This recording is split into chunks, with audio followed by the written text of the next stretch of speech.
use a Riemann sum to evaluate this integral here on R. So I've drawn R here and split it up with n and m equal to 2.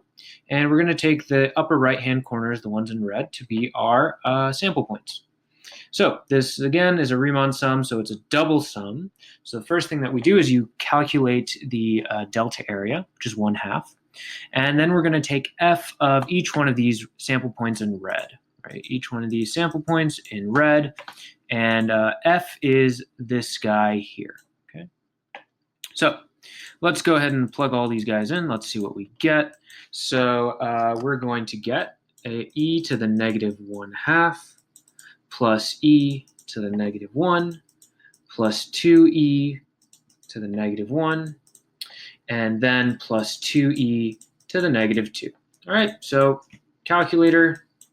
Right, we're just going to use a calculator.